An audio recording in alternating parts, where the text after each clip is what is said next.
여기 보시는 바와 같이 이 경통 내에 볼록 렌즈, 오목 렌즈, 그다음 디퓨저 등 다양한 과학 장비들이 포함되어 있습니다. 이런 과학 장비의 위치와 그리고 배열, 그리고 거리 등을 조주영 박사가 직접 계산해서 최적화를 했고, 그리고 보통적으로 시편이 어떤 연구에 있어서 한 가지 모양만 갖는 게 아니라 다양한 모양이나 다양한 치수나 그런 걸 갖기 때문에 한번 직접적으로 체험을 해보고 한번 만들어 보라고 제가 권고를 했었습니다.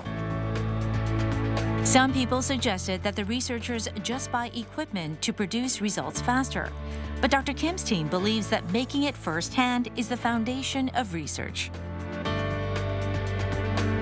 이것을 하나하나 이제 과정을 밟아가면서 셋업을 해보고 또 최적화를 시키는 이 과정을 통해서 또 굉장히 성취감도 얻을 수 있고, 그것을 통해서 실제적으로 이제 논문을 쓸 수 있는 그런 데이터가 나왔을 때 내가 성장했구나 그런 생각들을 할 수 있게 됐습니다.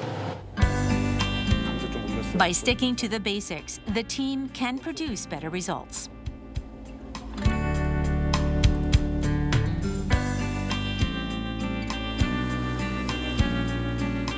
Later in the afternoon, Dr. Kim and his colleagues go somewhere by car. Where are they going? 실험도 같이 하고 세미나도 같이 하고 각자 학생들을 3명 정도씩 맡아가지고 저희 실험도 보여주고, 그리고 과학자가 향후에 어떤 진로를 가지게 되는지 그런 거에 대해서 설명하는 멘토 멘티 활동을 저희가 지난 여름방학 동안 했었는데, 그거 관련해서 수료식이 있어서 익산 교육지원청으로 가고 있습니다. As soon as Dr. Kim arrives at the Iksan Office of Education, he is greeted by young students. Each KIST doctor mentors 3 students. They are invited to research labs to carry out experiments and seek advice. 오랜만이에요. 네. 허락했다고 하더라고요. 잘 지내고 있었어요. 다음 주가 시험이. 다음 주에 또 시험이에요? 네. 중간고사? 네. 학교에서 같이 왔어요? 버스 타고? 고분자에 관한 관심이 더 커질 수 있었던 계기가 된 것 같고요. 그리고 저도 처음에는 연구원이라는 꿈이 없었는데 여기에서 참여해보면서 그런 직업도 되게 메리트가 있게 다가와서 좋은 진로 멘토링이 됐던 것 같습니다. 저는 박사님과 실험실 가는 것도 재밌긴 했었는데, 박사님과 박사님이 되실 분들과 편안하게 밥 먹으면서 저의 진로 그리고 앞으로의 미래에 대해서 말해본 게 제일 좋았던, 인상 깊었던 기억으로 남습니다. 전북과학고등학교 성명 Dr. Kim has participated in mentoring activities every year over the past 3 years. Even though he stays in his lab until late at night every day, there is a reason he tries to take time out of his busy schedule to mentor students interested in science.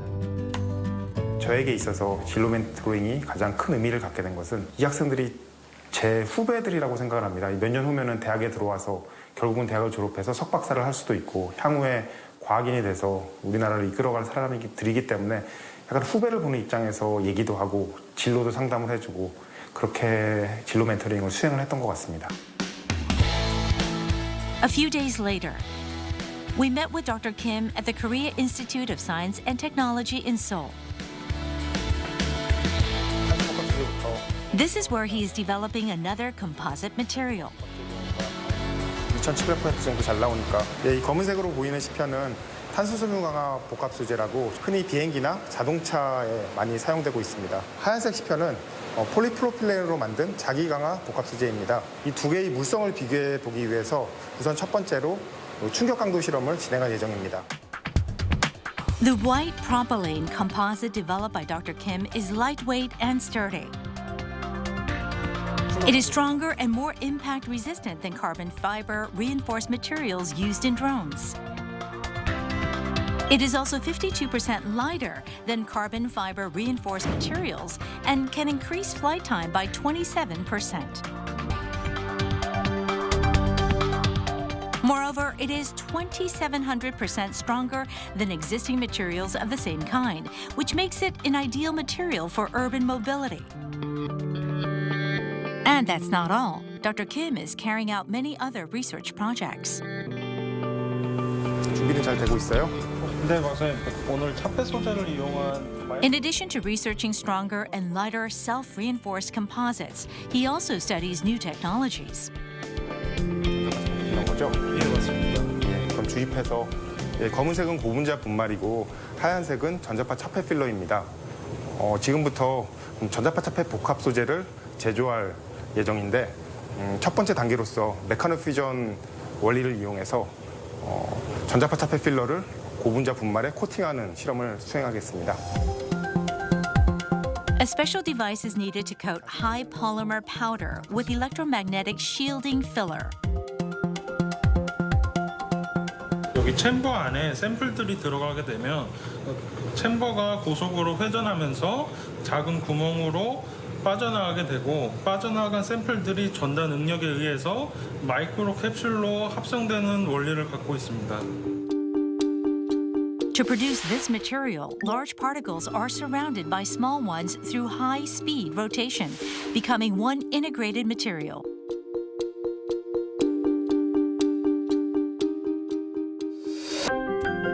Dr. Kim is focusing on electromagnetic waves these days because many devices used in daily life emit them.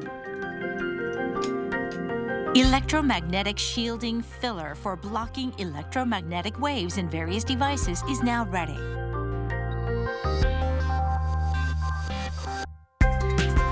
To test the filler's performance, another process with multiple steps must be performed. All the materials are mixed.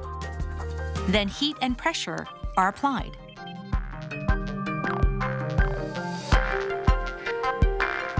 Now the electromagnetic shielding composite is ready.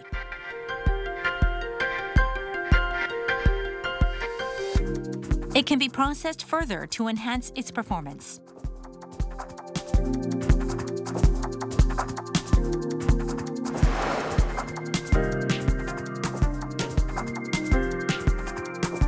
How good is the performance of the electromagnetic shielding material created by Dr. Kim?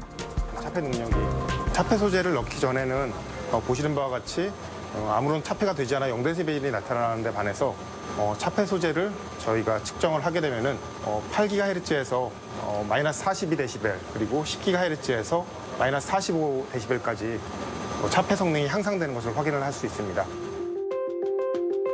The enhanced shielding material can be used for diverse purposes in daily life, from electronic gadgets to Internet of Things devices. That's why Dr. Kim has high goals for this technology. UAM 같은 경우나 아니면 드론 같은 것도 아니면 자동차도 결국은 저희가 무인으로 달려가고 있지 않습니까? 그때 가장 중요한 것들이 전자파들이 서로 간섭을 하지 않고 하는 능력들이 굉장히 중요합니다. 그래서 알루미늄에 달하는 그런 전자파 차폐 고분자 복합 소재를 개발을 하는 것이 목적입니다. Researching high-performance composite materials is a grueling process. Dr. Kim always strives to stick to the basics and do his best because he believes no experiment is easy. Dreams dreamed alone are just dreams, whereas dreams dreamed together become a reality. We look forward to the future created by Dr. Kim Jae-woo and his colleagues.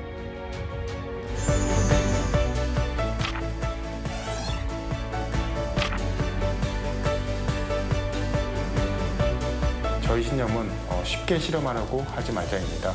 쉽게 실험을 하게 되면은 어떤 단순한 한 가지 실험에 대해서는 순간적으로 성공을 할 수 있겠지만 이 모든 실험의 변화에 대해서 대처하거나 그리고 최적화를 하기가 힘들다고 생각을 합니다.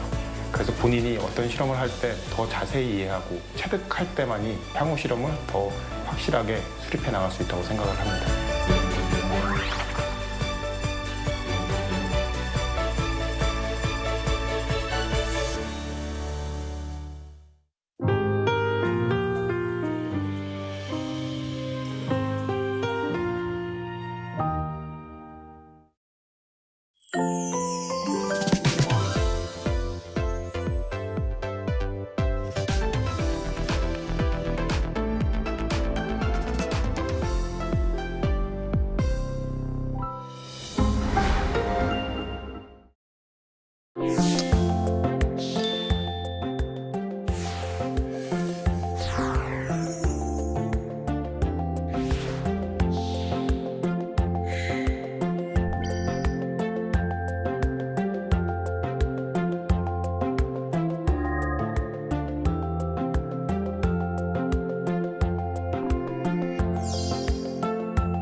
관악구 신림동 B103 방공호입니다. 생존자 있으면 대답하십시오. 내 앞에 펼쳐질 눈부신 세상, 그래 자유가 넘치는 세상.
The moment we wear it, our spirits lift.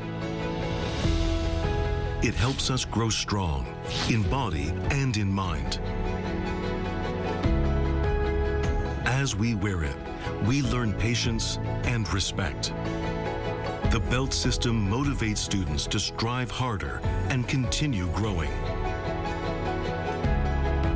This uniform shapes movement into grace and turns performance into something thrilling. Now, embraced around the world, Taekwondo shares our culture, philosophy, and values with pride and spirit. Though it may seem simple, this uniform holds your passion and your journey. It belongs to Taekwondo. Wear the extraordinary. Be with Taekwondo.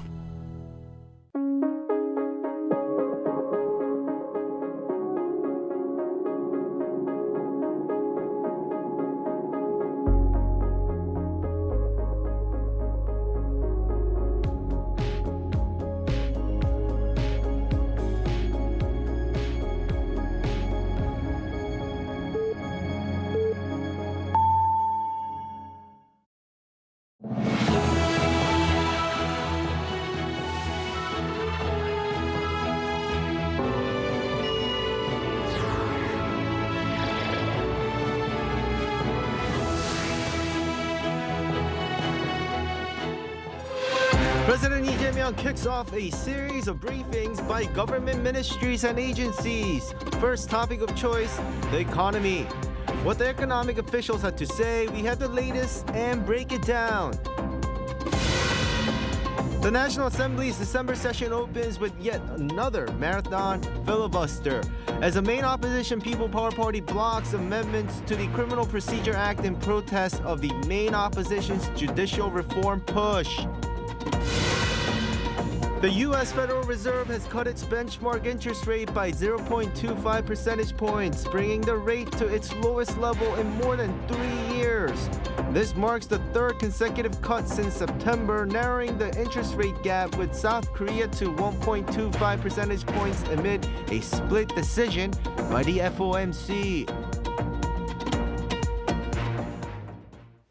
Good evening. Welcome to Newscenter. It's been 6 months since the Lee Jae-myung administration took office, and today the president partook in the first briefing of government operations, starting with the Ministry of Economy and Finance. First, our Park Jun-an starts us off with the report. The economy was chosen by President Lee Jae-myung as his first topic to be briefed on in the first round of ministerial briefings started by his administration. But before going into the details, Lee opened the meeting by emphasizing the importance of public service above all. 정말 운명적으로 중요한 지점이잖아요. 지금 대한민국이 그런 분수령 또는 분기점에 서 있는 것 같습니다. 우리 공직자 여러분들의 이 나라의 미래도 달려있고 여러분 다음 세대들의 삶도 달려있다. 이렇게 생각하고 책임감을 가지고 열심히 해 주실 것으로 확실히 믿습니다. Following President Lee's opening speech, the Ministry of Economy and Finance started the session evaluating the government's economic achievements over the past 6 months and how the ministry would move forward to bring meaningful changes next year. The administration has pushed forward key economic measures, including emergency response efforts, a swift supplementary budget, a new growth strategy, tariff agreements, tax system normalization, and the timely passage of the 2026 budget. As a result, growth reached a 15-quarter high, and the KOSPI surpassed 4,000 points, with broader signs of recovery across the economy. However, the finance minister did mention some hardships lying ahead. For example, South Korea's economy faces multiple challenges, including a decline in potential growth rate, polarization, and latent risks in the foreign exchange and real estate markets. The government has announced it will proactively pursue key tasks, including making 2026 the first year of a major leap forward. Starting from Thursday, President Lee will also receive work reports covering 228 public institutions and related organizations, including 19 ministries, 5 agencies, 18 commissions, and 7 committees. Park Jun-an, Arirang News. So now let's dig deeper into what was discussed at this briefing. We have our Park Jun-an here in the studio with us to give us more. Welcome. Good to be here. So Jun-an, we saw the Deputy Prime Minister just now from your report analyzing the current economic situation and sort of laying out potential hurdles for the nation going forward. Was there any specific growth goal that he was giving to the president during the briefing? So sure, Doyeon. So beyond the economic achievements that Finance Minister Koo Yoon-chul noted, which were a strong economic rebound, an all-time high domestic stock index, and improved business sentiment, Koo actually proposed a plan to expand the country's growth rate to a minimum of 1.8% in 2026. Let's take a listen to what Koo had to say about this. Even the 1.3% growth in the third quarter already puts us close to 1.8%. For next year, we are aiming for 1.8% and more, exceeding the potential growth rate. To lift the potential growth rate, we need to advance technology development, improve labor productivity, and increase investment. Right, so from today's briefing, though, there was something that the public took notice. It was the Sovereign Wealth Fund. It was mentioned during the briefing and as well as the ministry's own press briefing afterwards. What is this, and could you tell us more about it? Yeah. Sure, Doyeon. So a sovereign wealth fund refers to a state fund that manages and invests for certain purposes. During the briefing, Minister Koo said there will be 1,300 trillion Korean won allocated to the fund. This amounts to roughly $882 billion to expand public housing and support the growth of strategic industries, including artificial intelligence and renewable energy. Let's take a listen. The government plans to actively manage its 1,300 trillion won in state properties to maximize their value, systematically manage national debt to reduce interest costs, and build an innovative procurement ecosystem to strengthen national wealth. It will also pursue the creation of a Korean sovereign wealth fund to accumulate and grow national assets for future generations. Specifically, the government is eyeing support for key strategic industries. This includes AI infrastructure and chip production, among others that companies require investment for to compete with other nations. For example, building data centers requires a massive amount of money. Right, Janan. Now, this briefing was broadcast live, so we're talking about, key officials and the president having a conversation about the policy, in front of the whole nation. Is there anything that took your attention? That is correct. So, Doyeon, what caught my attention was President Lee asking his Deputy Prime Minister for Finance how the government should shape next year's monetary spending.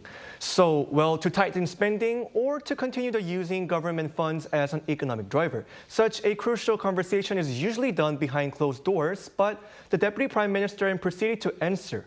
Let's take a look at that moment. 내년에도 올해 정도 규모로 확장 재정 정책을 해야 됩니까? 아니면 내년에는 조금 완화된 상태도 괜찮습니까? If growth improves and revenue conditions get better, we can still take an expansionary approach while reducing government bond issuance. That would help lower the deficit and at the same time allow us to direct spending where it is needed, including areas like ultra-innovation-driven growth and AI investment. This kind of showed the public what to expect from the government in terms of fiscal policy going forward. All right, Janan, thanks for the insightful coverage. Always a pleasure, Doyeon.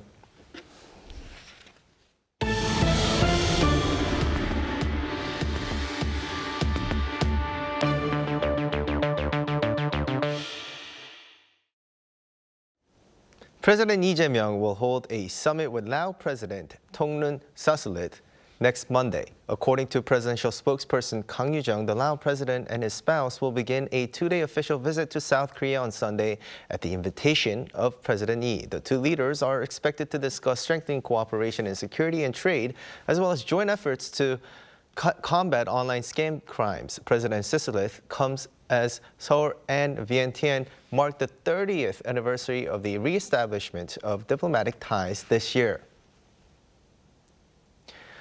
Now, another filibuster is underway at the National Assembly with the start of the December extraordinary session, this time over non-contentious legislation as the main opposition party seeks to protest against judicial reform plans backed by the ruling party. Our Moon Arirang has the details. Proceedings for the December session opened with yet another marathon filibuster as lawmakers clashed over judicial reform and the handling of routine bills. Thursday's plenary session began with a long-delayed vote on the Fair Transactions in Franchise Business Act, postponed earlier when the Assembly adjourned mid-filibuster. After its passage, lawmakers moved on to the rest of the agenda. The People Power Party then launched a new filibuster, beginning with amendments to the Criminal Procedure Act, which includes provisions for expanded access to lower court rulings. PPP floor leader Song Won-seok reaffirmed the party's plan to filibuster in protest of the Democratic Party's judicial reform push. The nature of the 8 evil bills is clear.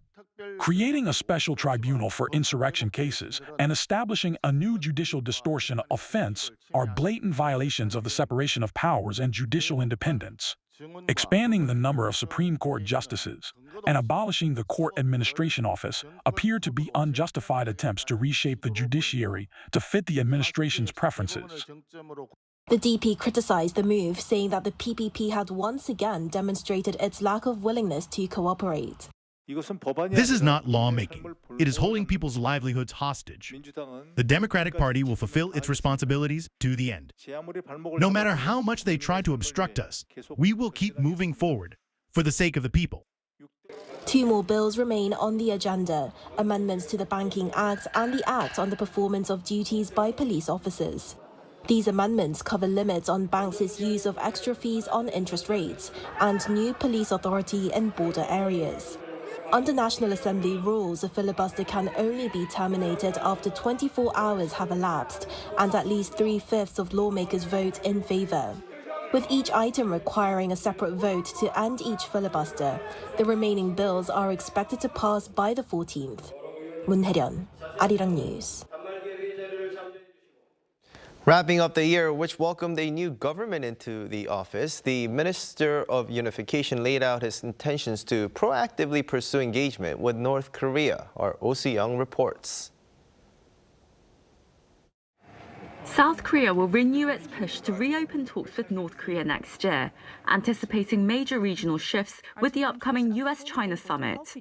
On Wednesday, Unification Minister Chung Dong-young held an off-camera conference with correspondents, setting the tone for his priorities next year, saying he will strive to turn 2026 into a base year for peace and coexistence.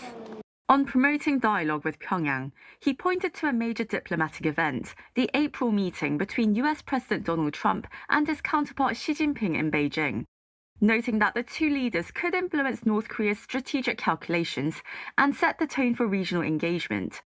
Chung said Seoul must be ready if Pyongyang recalibrates its position and allows even a minimal opening for contact, particularly as North Korea enters a period of internal reassessment ahead of its 9th Party Congress, reflecting on economic direction and external partnerships. Minister Chung said the South must be proactive in the coming months, not wait for external momentum. According to Chung, this includes lowering confrontation, restoring basic trust, and signaling a clear policy direction based on peaceful coexistence, not the North's subjugation. Chung said revising military posture and lowering confrontation are part of that. He pointed to past cases, noting that the suspension of team spirit in the early 1990s and the delay of South Korea-US combined exercises in 2018 contributed to diplomatic openings. He noted here that military drills are a means, not the purpose. On dealing with North Korea's nuclear program, Chung said the most urgent task is slowing further expansion. He listed 3 immediate priorities: stopping the Yeonbyung reactor, halting the increase in North Korea's warhead stockpile, and freezing uranium enrichment. However, the minister rejected arguments for stronger sanctions or pressure, saying North Korea's nuclear and missile advances have historically accelerated during periods of isolation. Seeking international cooperation on promoting peace on the peninsula, Chung added that Seoul is also widening its diplomatic network, including asking the European Union to consider appointing a special envoy for the Korean peninsula. Oh Soo-young, Arirang News. A senior South Korean diplomat says she will urge the United States to move quickly on a new agreement that would allow Korea to enrich uranium and reprocess spent nuclear fuel for peaceful purposes. Second Vice Foreign Minister Kim Ji-na made the comments as she arrived in Washington on Wednesday for the 10th Senior Economic Dialogue with the U.S. Undersecretary of State for Economic Affairs, Jacob Helberg. Kim said that since both sides have already reached an understanding on enrichment and reprocessing, she will push for the agreement to be implemented without delay. Last month, the Trump administration signaled support for a process that could lead to South Korea's civil uranium enrichment and spent fuel reprocessing. South Korea is currently barred from both activities under its nuclear cooperation pact with the U.S. The U.S. House of Representatives has passed the annual defense policy bill for the fiscal year of 2026, and included in the bill are measures that push back against the Department of Defense, including restricting the Trump administration from unilaterally reducing the size of U.S. forces in Korea below the current level. Our Ian Jin has the details. The U.S. House of Representatives voted to pass a $901 billion defense policy bill on Wednesday for the next fiscal year. The bill's passage on a 312 to 112 vote comes at a time of increasing friction between the Republican-controlled Congress and President Donald Trump's administration over the management of the military. While much of the over 3,000-page bill aligns with President Trump's national security agenda, the U.S. National Defense Authorization Act, or NDAA, reportedly stipulates that the authorized budget may not be used to unilaterally reduce the number of U.S. troops stationed in South Korea below the current level of 28,500. This is the first time in 5 years since the first Trump administration for this measure to reappear in the annual bill. The bill also specifically states that funds allocated under the act may not be used to complete the transfer of wartime operational control from the United States to South Korea in a manner that deviates from the mutually agreed upon plan. Overall, the NDAA calls for a 3.8% pay raise for many military members, as well as housing and facility improvements on military bases. The bill also provides $400 million in military assistance to Ukraine in each of the next 2 years, and includes other measures reinforcing the U.S. commitment to Europe's defense. Lawmakers also included a provision that would withhold a quarter of Defense Secretary Pete Hegseth's travel budget until the Pentagon provides Congress with unedited video of the strikes against alleged drug boats near Venezuela. Having passed the House, the bill is expected to pass in the Senate next week before it lands on President Donald Trump's desk, which the president has said he will sign. The NDAA is one of a few major pieces of legislation to make it through Congress every year, and lawmakers take pride in having passed it annually since 1961. 이은진, Arirang News. The U.S. Federal Reserve once again cut its benchmark interest by 0.25 percentage points, the third consecutive rate cut this year. With the cut, the rate gap with South Korea has narrowed. Our An Sung-jin has a story. The U.S. Federal Reserve has cut its benchmark interest rate by 0.25 percentage points, bringing the rate to its lowest level in more than 3 years. It announced on Wednesday that Federal Open Market Committee had lowered the federal funds rate from the previous 3.75 to 4% range to 3.5 to 3.75%. The Fed's decision marks the third consecutive rate cut since September, lowering the rate by a total of 0.75 percentage points this year. It cited an uncertain economy, including a slowdown in employment growth rate as well as rising inflation. Of the 12 voting members, 9 supported the decision while 3 opposed. The Chicago Fed president and Kansas City Fed president argued that the policy rate be left unchanged, while board member Christopher Waller, a close ally of U.S. President Donald Trump, pushed for a deeper 0.5 percentage point reduction. Everyone around the table at the FOMC agrees that inflation is too high and that we want it to come down. Where the difference is how do you weight those risks and what does your forecast look like? And regarding future rate cuts, the Fed used more cautious language, saying it would consider the extent and timing of additional adjustments. As the U.S. benchmark rate fell to 3.75% following the Fed's latest decision, the rate gap with South Korea has narrowed to 1.25 percentage points, based on the upper limit of the U.S. rate range. Meanwhile, U.S. President Donald Trump spoke about the Fed's decision. I mean, this guy, the head of the Federal Reserve, is a stiff. He did a rather small number that could have been doubled, at least doubled. On Wall Street, attention is now shifting to who will become the next Fed chair, with Kevin Hassett, head of the White House National Economic Council, considered as a leading candidate. The finalists could come as early as later this month. An Sung-jin, Arirang News. Now, foreigners allowed to travel to the United States without a visa could soon be asked to provide 5 years of social media history, as Washington is now seeking to require tighter screening for travelers entering through the ESTA visa waiver program. Our Lee Seung-jae has more. The Trump administration is moving to tighten screening for travelers entering the United States through the ESTA visa waiver program. ESTA stands for Electronic System for Travel Authorization, which allows citizens of eligible countries to visit the United States for up to 90 days without a visa. A new notice posted Wednesday by U.S. Customs and Border Protection outlines a proposal that would require applicants to submit social media information from the past 5 years. The agency says it's seeking public comment for 60 days on the plan. The proposal stems from an executive order President Donald Trump signed in January to strengthen protections against foreign terrorists and other national security threats. If implemented, the changes would significantly widen the scope of information reviewed during the travel authorization process.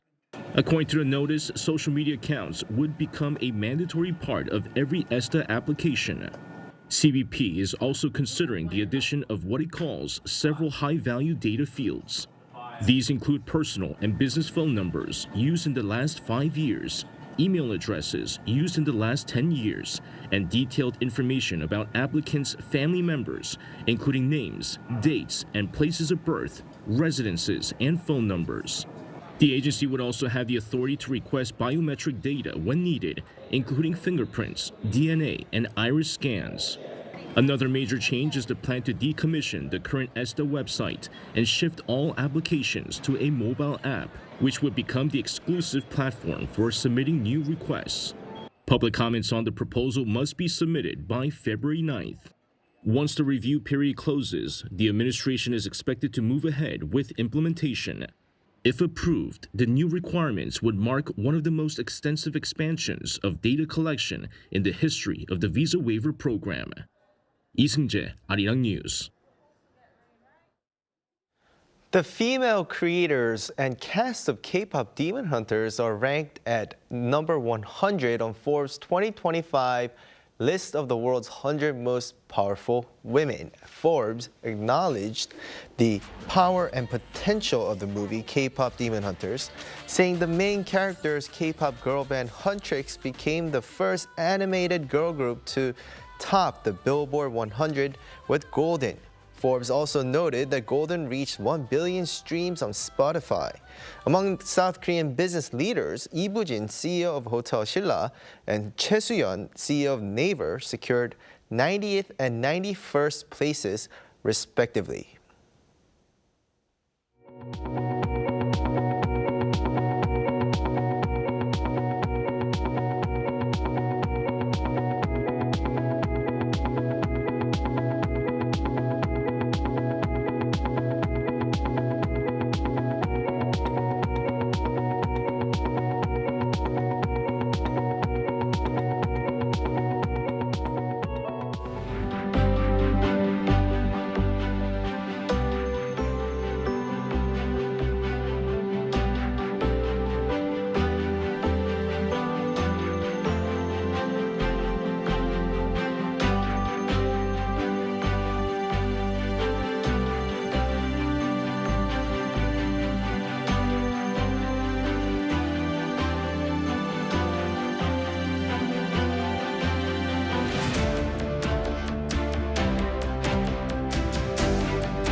From tonight into tomorrow morning, the mountainous areas of Gangwon-do province and the east coast will see heavy snow of 1 to 3 centimeters per hour. A preliminary warning for heavy snow is already in place for the eastern parts of Gangwon-do province, where more than 10 centimeters of snow could pile up. Behind the rain clouds, a surge of cold air will move in as well, and temperatures will plummet sharply tonight. A cold wave advisory has been issued for areas along the west coast and northern parts of Gyeonggi-do province. Most areas will start off below 0 degrees, with Seoul at -3 degrees Celsius, Chuncheon and Daejeon at -5 degrees. Highs will rise up to 6 degrees in Seoul and Chuncheon, 14 degrees in Jeju. Another round of rain and snow is expected on Saturday across the country, and once that clears out, Sunday will become cold again. That's all for Korea. Here are the weather conditions around the world.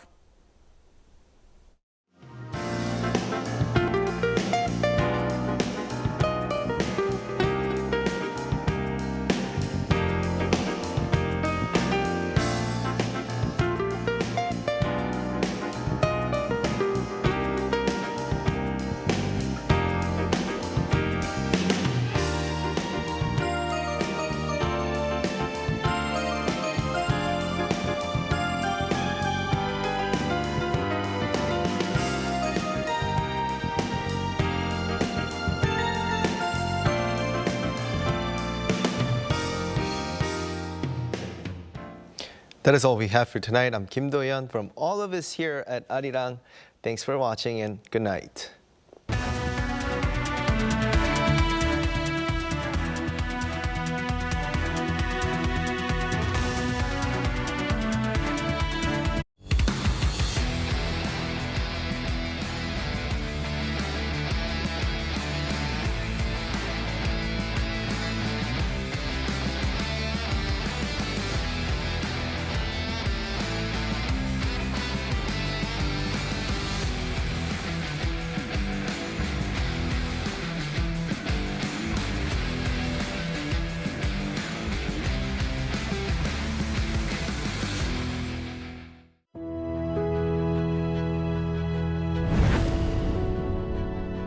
The moment we wear it, our spirits lift. It helps us grow strong in body and in mind. As we wear it, we learn patience and respect. The belt system motivates students to strive harder and continue growing. This uniform shapes movement into grace and turns performance into something thrilling. Now, embraced around the world, Taekwondo shares our culture, philosophy, and values with pride and spirit. Though it may seem simple, this uniform holds your passion and your journey. It belongs to Taekwondo. Wear the extraordinary. Be with Taekwondo.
Knock knock! The magical door to the world of K-animation is swinging wide open. Meet your instant new BFF, the adorable Catch. Tina Ping will have you hooked from the very first glance. Need a hand? Our Robocar Poli Rescue team is always zooming in to save the day. How about tagging along on Pinkfong and Pal's super exciting quest to reclaim their lost magic? With the mysterious life forms Kabion by your side, you can become a Kabion master and save humanity like a total hero. Protecting children's innocence while igniting their boundless imaginations. That's the magic of Korean animation. K-animation, the ultimate bestie for kids worldwide.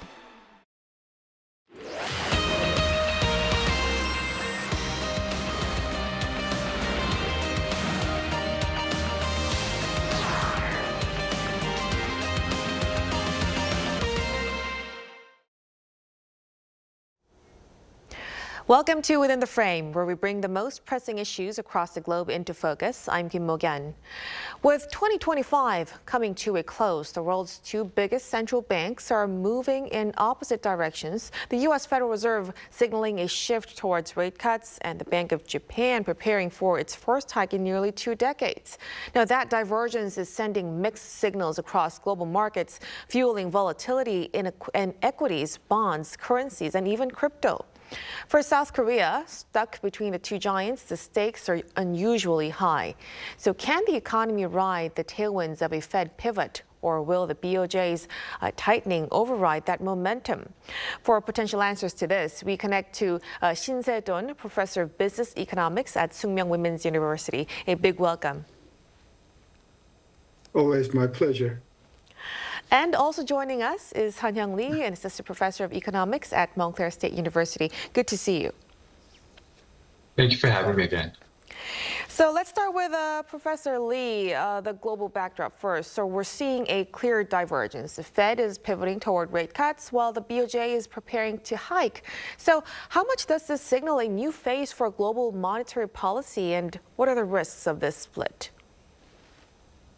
Yeah, it's quite interesting what's happening. As you alluded in your intro, so the Federal Reserve Bank yesterday has announced that it's going to actually decrease the interest rate for the third time this year.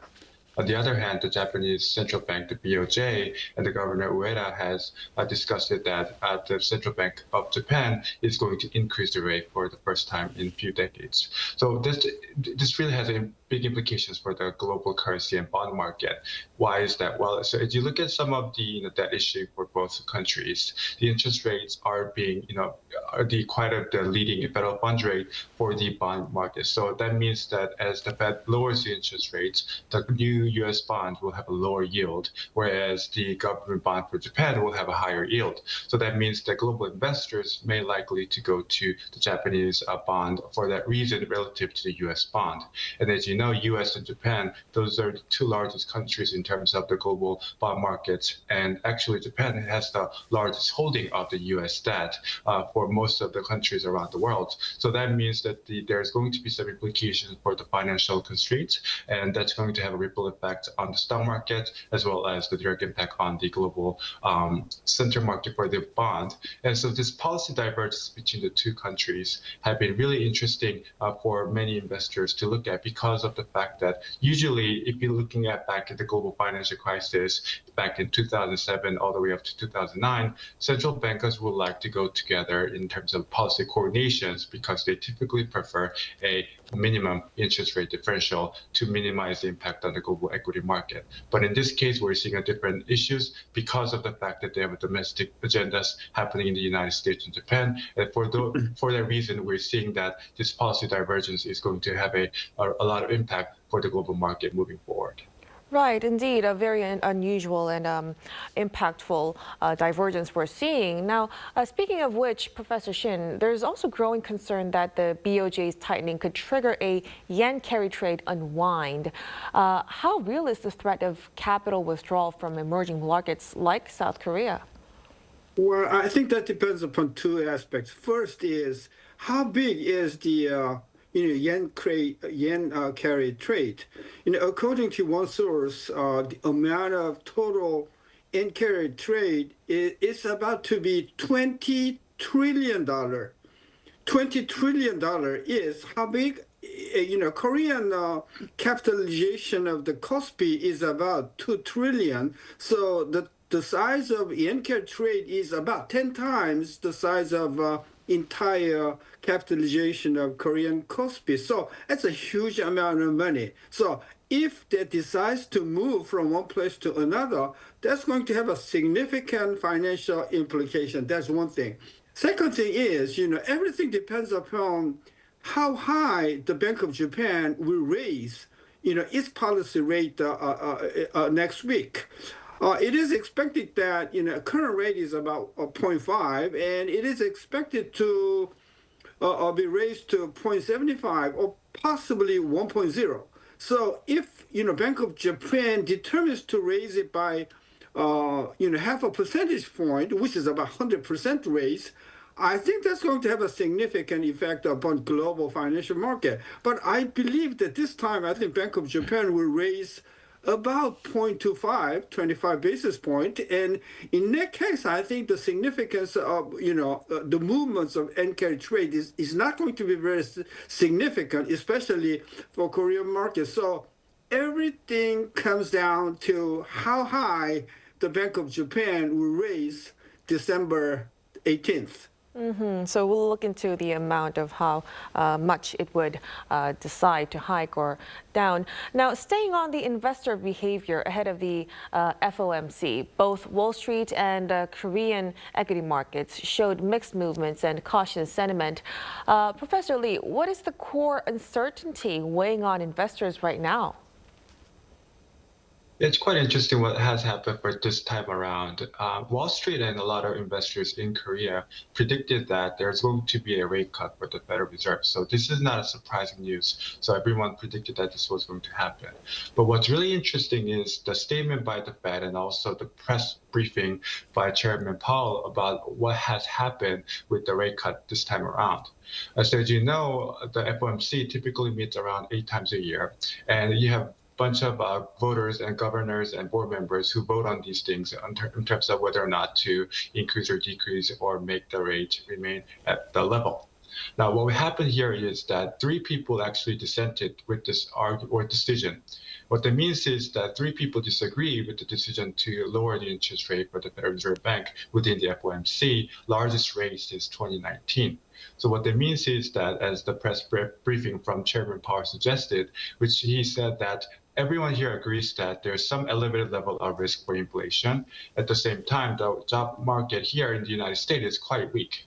But the weight of which how we're going to tackle that issue is the biggest risk, and also what the investors are seeing, where you're seeing that the investors do not know what will happen with the Federal Reserve Bank. And the idea here is that as we go into 2026, the rate is going to be actually lowered, or maybe it's going to remain strong given there's going to be increasing pressure and disagreement within the FOMC.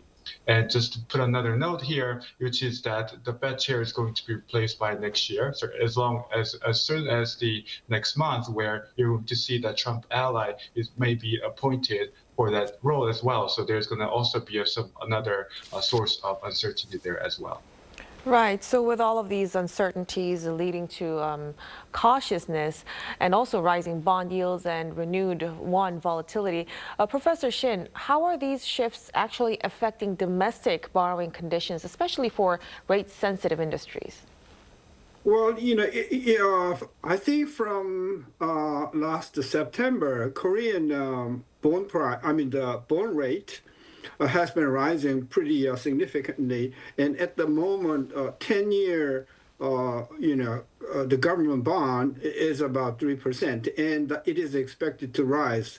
The reason for the bond rate rise is there's a little possibility, at least in the short run, the Bank of Korea will lower the rate. It has become very clear that Bank of Korea has changed its stance of keep lowering the rate to keep steady for the time being. So there has been little hope or possibility of lowering rate, and that is one of the reasons that the bond rate has been rising. Another reason is that the government has to issue a tremendous amount of bond issue, down the road, 2026 and 2027, judging from the characteristic of the current government. So government has to sell huge amount of government bonds, and that necessarily lower the price, which means that rate will go up. So I think the bond rate will go up significantly, at least I think 50 basis point next 6 months. And if the bond rate goes up, the market rate has been tied to the bond rate, so it has to go up necessarily. So I'm expecting that year 2026 we'll be expecting at least a 50 basis point rise in the market rate. So it's going to be very difficult to raise funds, and it's going to be very costly to borrow from financial institutions. And that's really where the real-world impact starts to show. So when we look into the details a little bit, we're seeing a recovery in the semiconductors and export-driven sectors. Professor Lee, do you think the strength seen in that sector is broad-based enough to lift the overall economy? Well, I think it still remains to be seen the overall impact of the increase in export and how it's going to increase the GDP for South Korea. So if you look at the GDP formula, it includes the consumption, investment, government expenditure, added with the export minus import. So what we're seeing is that some increase in exports, so which will naturally have increase in GDP. However, what's happening with the Korean economy is that there is a rise in the government expenditure component as well. At the same time, there's a lot of issuing of the consumption coupons for consumption at the same time.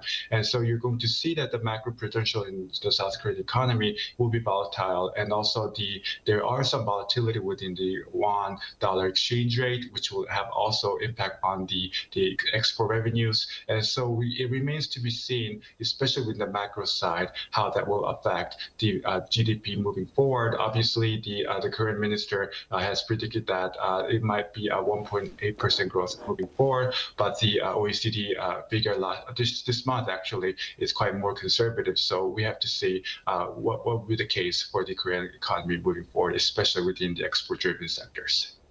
So we'll really have to keep close tabs on that front.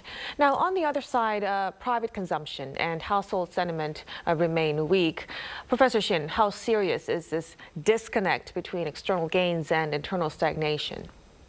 Well, for the year 2024, last year, export has contributed to Korean growth in terms of percentage point, 1.8 percentage point, which is huge. But we have to remember that in Korean kind of economic structure, when we make exports, we have to import a lot of raw materials and parts from outside. So net effect of trade on economic growth is very little. I'm expecting that year 2025 is going to be about 0.5%. And another 0.4% from domestic demand. So even if we perform pretty well in export, especially in semiconductors, net effect in economic growth contribution is very little. So for Korean economy to grow substantially, we have to rely upon domestic demand, mainly consumption. In 2002, about 23 years ago, domestic consumption contributed 5 percentage points, but last year it's 1.5 percentage point. So I think it's going to be a critical question and critical task for Korean government to raise or to boost Korean consumption. And I don't know how to boost the consumption. The current government has been giving a lot of stipends and money to the people, but the effect has to be seen. How really that has contributed to Korean economic growth. But for sure that it's very difficult for Korean economy to make 1.8 percentage point next year, 2026. I think it's going to be very difficult. I want you to remind that last year at this time, every major forecast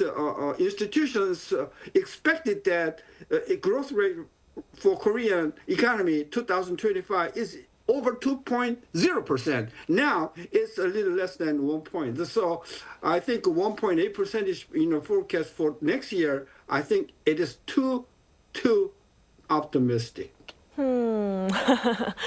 Then, Professor Shin, speaking of the growth forecast of the nation, we're seeing a divide between the OECD. It downgraded Korea, while the ADB actually raised its projection. Which view actually do you think reflects?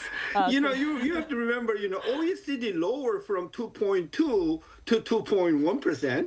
They call it downgrade, and ADB raised, but it raised from 1.6% to 1.7%. So actually, they were closing together, so in that sense, it's not very strange. I think, but still, a 1.8% forecast for 2026. I think it's very difficult to achieve. Understanding, global economic situation and the Korean, a very slowdown in domestic consumption. So, yeah, so we'll really have to see. The gap, though, is definitely narrowing. Yeah, right. Now, let's speak beyond the numbers then. Labor market duality, aging demographics, and housing imbalances still is a big problem that remains unresolved. Professor Lee, how urgent do you think are structural reforms if Korea wants to avoid stagnation? Yeah, so obviously the structural reform is required in order for us to look at the new economy moving forward. You talk about the age of AI and new technologies, so there's going to be some shift in the labor market. So it's no longer based on a lot of manufacturing that which Korea is used to, but now we're moving toward more of a computerization, a lot of automation, which means that the service sector will be more stronger. But with the issue with the stagnation here is that you mentioned some of the issues, and mainly it's about the housing imbalance in Korea, and obviously the housing prices in Seoul is going up, where others are not going up as fast, and so that puts an increased pressure on prices. What that means is that young people cannot start families or switch jobs or take on different things, even though the headline GDP is doing well. So what that means is that the foundation for the current economy is not doing so well, although the numbers may speak differently. And so that really is what we're discussing here, and also alluded by Professor Shin about some of the discrepancies in some of the projections. For example, OECD this month has predicted that one of the takeaways from the Korean economy is the largest government deficit budget, as well as the coupon issuing with the consumption things. And in the long run, we need to look into you mentioned some of the structural transformation, how the policy for the government, especially debt to GDP ratio, will be managed moving forward, given the volatility in the global bond market, where now that's having a direct impact for the government bonds, which is related to issuing debt. And so everything is all tied together, and I think it's a great opportunity for us to look at moving forward next year, how the policy direction will be formulated. Right, definitely. So we are at the end of 2025, nearing opening with the 2026. So with this, Professor Shin, given the shifting global policies and Korea's own vulnerabilities, what do you think is the single most important macro lever Seoul should focus at this time around? Yeah, we've been talking about structural adjustment for more than 2 decades, and it's very difficult to come by. And for me, I think one of the most important driver of Korean economy is business. Okay, so the government has to invite many business-friendly policies. So I think government has to try to encourage, business spirit on the part of businessmen. That I think is most important. And as far as I'm concerned, most businessmen that I have met, they are pretty, negative about, current government, in the sense that government is not respecting the contribution of business sector. They don't respect, the job creating power of businesses. So before we're talking about the structural adjustment, I think we have to boost the business spirit on the part of businessmen and corporations. That I think is the most important thing. And in order to do that, I think government has to focus upon deregulation and emancipation of so many regulations in business world. I think that is most important thing for the current government, has to boost up Korean economy, economic growth, and economic productivity. Right, so a little push to support the business sector would be helpful leading up to the next year. Thank you so much for your insights, Professor Shin. Thank you. And of course, Professor Lee, we really appreciate it. Thank you so much. And that'll be all from us on Within the Frame tonight. Be sure to tune in again next time as we continue to explore the stories that matter. Until then, stay informed and engaged.